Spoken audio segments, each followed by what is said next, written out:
ahead of the FIA Formula One United States Grand Prix. Left of screen, we have Gabriel Bortoleto. In the middle, we have Max Verstappen. On the right, we have Lewis Hamilton. Very warm welcome to you all. Now, Lewis, can we start with you?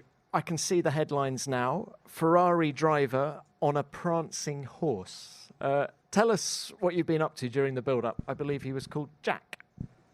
Yeah. Good afternoon, everyone. I was at the factory and then headed out here. Had some work in LA and then I came here. But yesterday I rode a horse for the first time, so it was an unbelievable experience. But when I was younger, I used to go. There used to be a horse that was in a field nearby, just a shy horse, and it was this beautiful horse. It was just on its own every day. So I'd go and stop, and it would come over to me, and I'd spend this time. And then when I start walking home, I started to notice my allergies started kicking off, and then my breathing, I'd struggle to breathe, and I'd really struggle, and I didn't know that I had asthma. And it wasn't until then I happened to be around another horse another time, and I had an asthma attack, and it was a really scary experience because I didn't have an inhaler or anything. So anyways, I stayed away from horses since that day. That was when I was probably like 14 or something.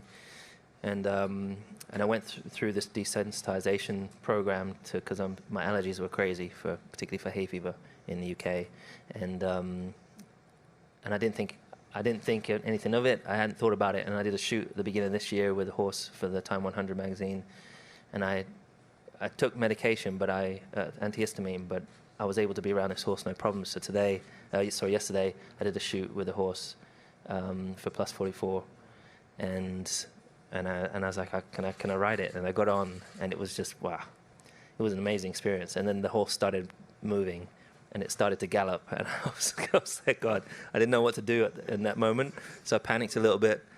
But it was beautiful. So I'm really excited about this next kind of phase of my life where I'm going to be around horses more and really get into riding. That's like my next thing. With no health issues. Oh, now, yeah. What about on track then? Ferrari had a great race here last year. You have a great record here with those 5 wins. Just what are the expectations coming into the weekend? Expectations, naturally I never have expectations except for that we give it our all and we continue to improve. I think there's lots and lots of positives to take from every weekend.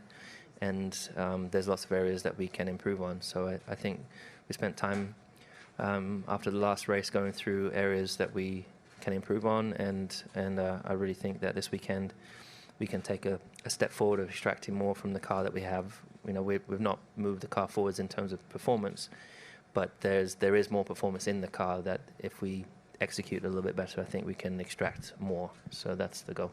Okay, good luck with that. Thank you, Lewis. Max? Prof. Sky Sports F1, question for Lewis. A few stories about Christian Horner and Ferrari having exploratory talks. I'm not going to ask you whether you think that's a good idea or a bad idea, him becoming team principal, but is it indicative that something's fundamentally not right behind the scenes at Ferrari that these stories come about? And if so, what are you doing with the team to try and help put things right behind the scenes? I mean, I don't know where the rumors have come from, so I can't really shed much light on that. But I mean, it's a little bit distracting for us as a team. Obviously, the team have made it clear where they stand in terms of re-signing Fred, and Fred and I and the whole team are working really hard on the future for the team. So these things naturally aren't helpful. I know everyone back at the factory is working incredibly hard, focused, and these sort of rumors can sometimes be distracting. But so for me, it's really trying to keep the focus on the goal that's in front of us and building on next year's car, really continuing to build a foundation on this year so that next year we can have better execution, better overall performance, and as I said back in Spa, just having lots of meetings, trying to make sure that we're sailing in the right direction. Thank you. Thiago Faiani, TV Bandeirantes from Brazil. Hello, Margot Lafitte, Okay, then please question for Lewis. Talking about these 6 last races of the year, still 3 sprints. Can you talk us through your approach, maybe the questions you still have, answers you want to have, needs in the team to best prepare 2026? Yeah, I'm really looking at the next 6 races as, these are ultimately test weekends, really, in terms of just continuing to learn, to improve on our processes. There's, as I said in the last races, there's been a couple of gems through the weekend that we didn't capitalize on, and so it's taking those good bits from it and continuing to work on to use what works, take what works, and then change what isn't. And so that's what I think we're trying to do moving forwards.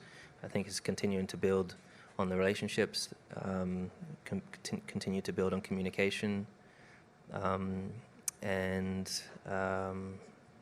yeah, ultimately, everyone back at the factory really deserves a good result, and that's the sole focus, is to get good results, try to maximize, squeeze absolutely every point we can out of our performances on the weekends, and I really, really believe that we can do that. So, yeah, so we just stay focused.